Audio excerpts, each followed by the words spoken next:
What is up, ladies and gentlemen? I've got a set of matches here between TopRamen and ArbuzBudesh. I'm happy to bring them to you now. I actually had to put Arbuz above TopRamen in this, although this is admittedly a set of games that was played back on the 7th, so 13 days ago.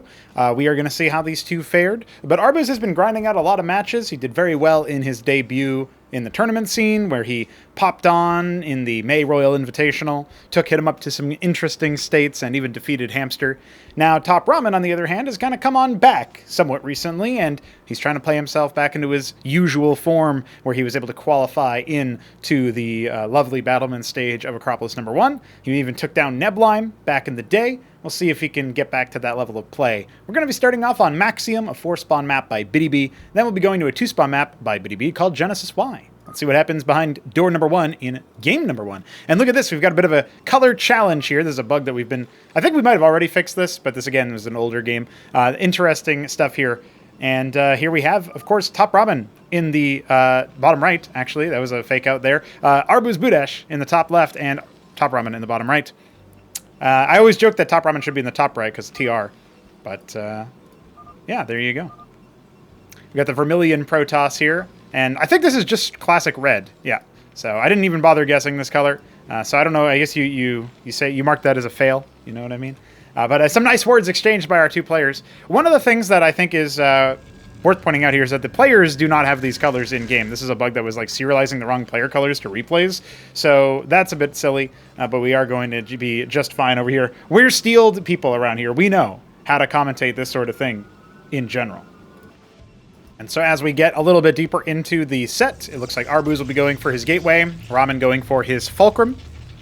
I believe this is the first game that they played together, or something like that. Only a couple of games were submitted, and of those, only a couple of them were deemed castable by our resident replay analyzer, Krankendow. Shout out to Krankendow, of course. We saw him play in the previous cast. One of the things about, that I'm sure Krankendow is very relieved by is that now we have a different thread for submitting replays that people want casted. And that one involves them saying, hey, was this replay validated? And hey, like, should we get this game cast or whatever? And, you can also submit them if you just want coaching advice or if you just think that they're entertaining games, even if they don't get casted. But we actually have more people interested in doing casts now. Scatumesk is back in the community, and he'll be doing some casts, or so he says. I'm going to be interested in seeing that one. I think there was a set between the Shambler and somebody else that was recently submitted specifically for him to cast, so that's kind of fun. We'll see how he decides to take that one.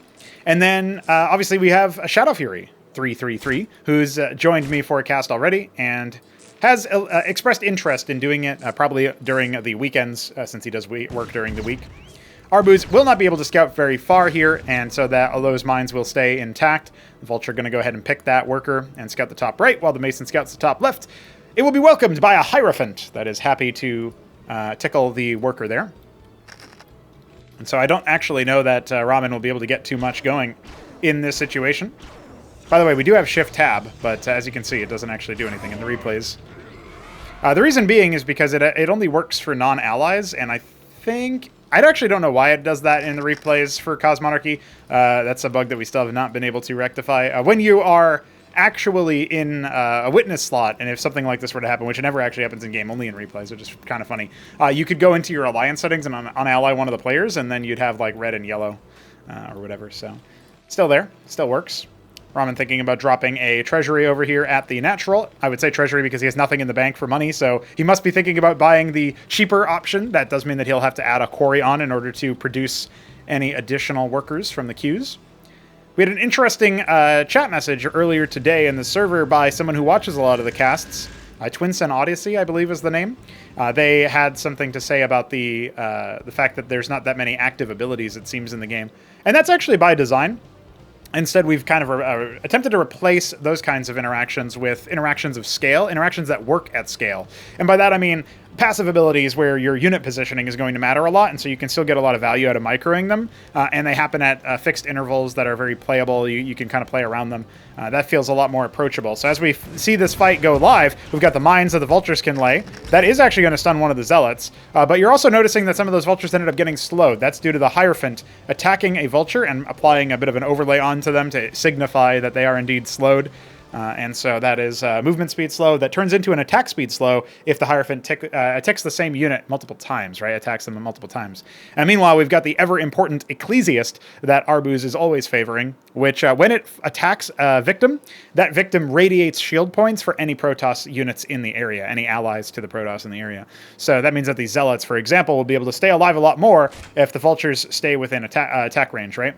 We do have some Matadors out. I neglected to mention that Scrapyards have been equipped here, at least one of them. Actually, only on one Fulcrum so far, with only a single Matador, a second one just about to pop out. Ramen is in a little bit of a pickle. I mean, he has gone for his expansion, getting the quarry out onto that treasury so he can add another worker queue to his repertoire.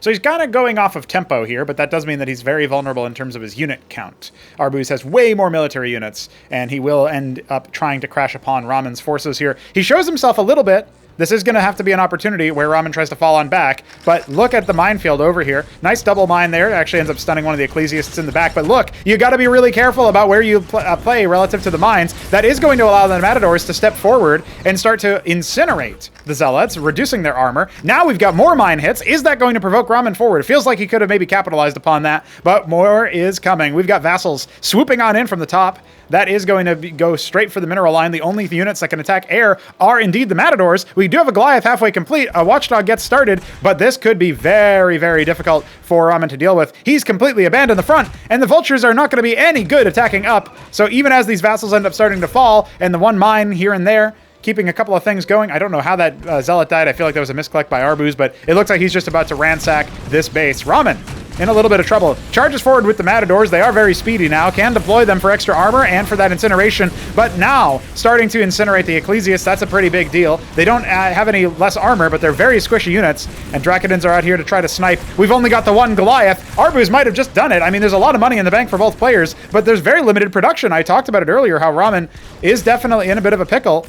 He's dealing with many, many Protoss units. He has to imagine there's more on the way, but right now there are not any more being waypointed across the map, right? We've got some cheeky scribes harvesting over there. The Watchdog taking some damage, kind of soaking up some damage, actually. But now the Hierophant focusing down the Goliath. That is a rough one.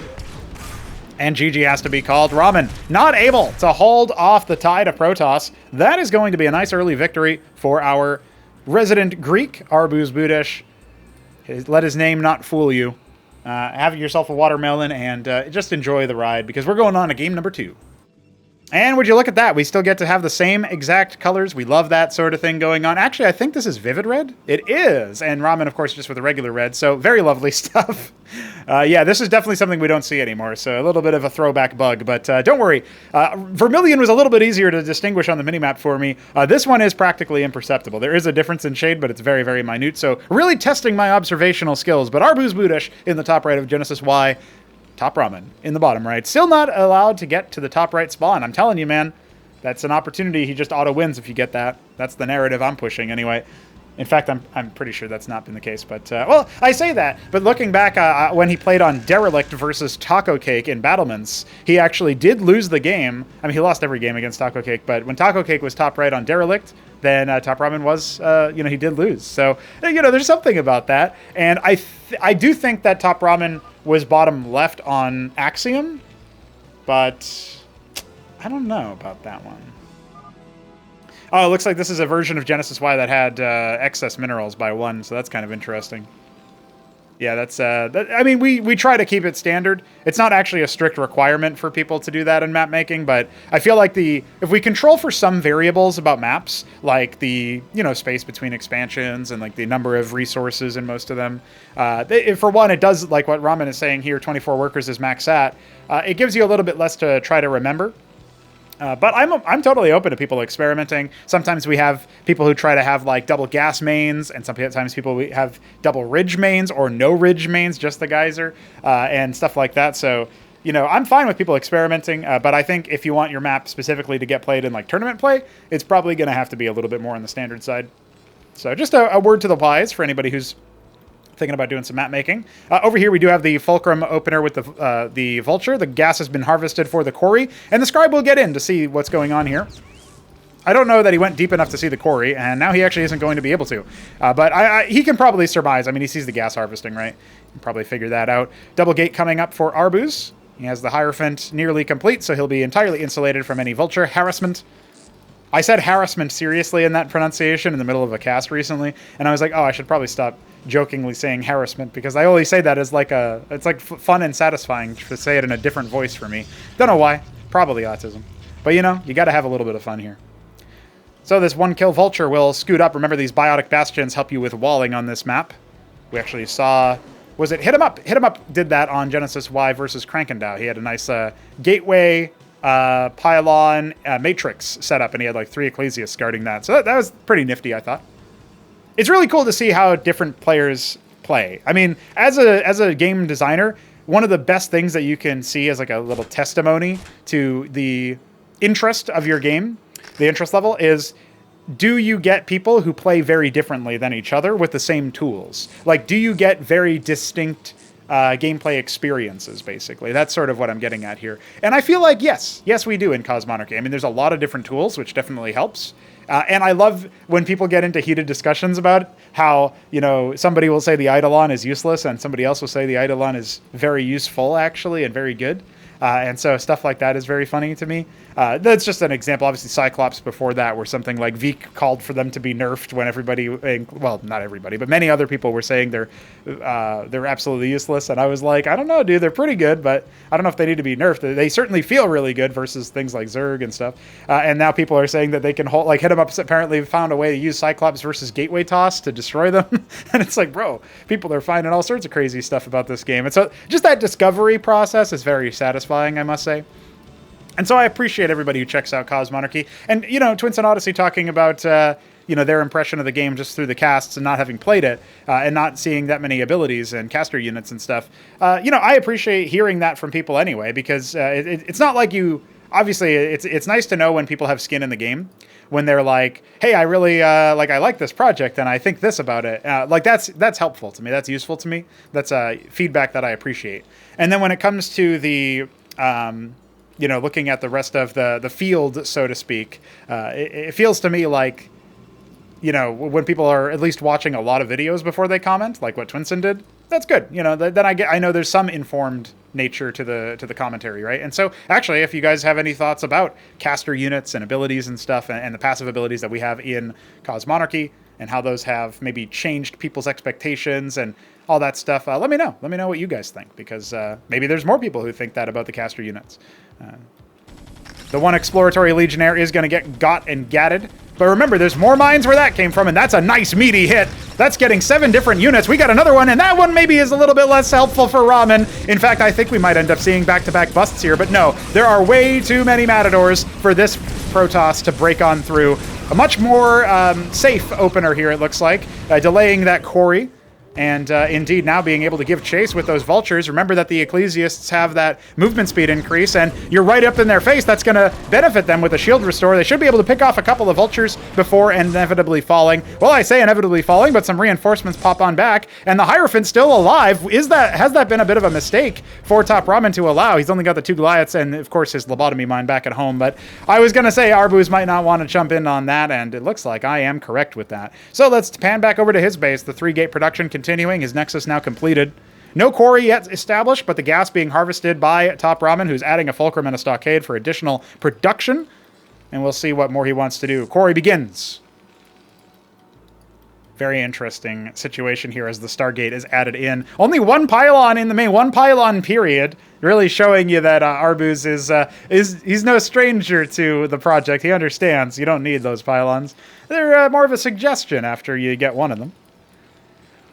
Consolidate your production, why don't you? Very interesting.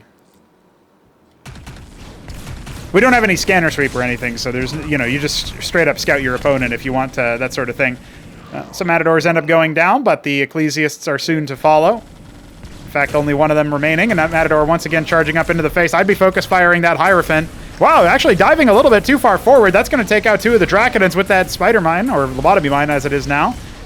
I'm really surprised TopRamen has allowed that Hierophant to live for as long as it has. I mean, don't let the damage dealt fool you. It's only 300. I mean, that's a lot of units, obviously, but only 300. It's just dealt so much effective damage, allowing other units to catch them. Embassy Gateway at the natural. Maybe thinking about, just a second gateway. Why not? At some point, you're going to want to blow that Biotic Bastion up so you don't get stuck in your base. But other than that, looking good.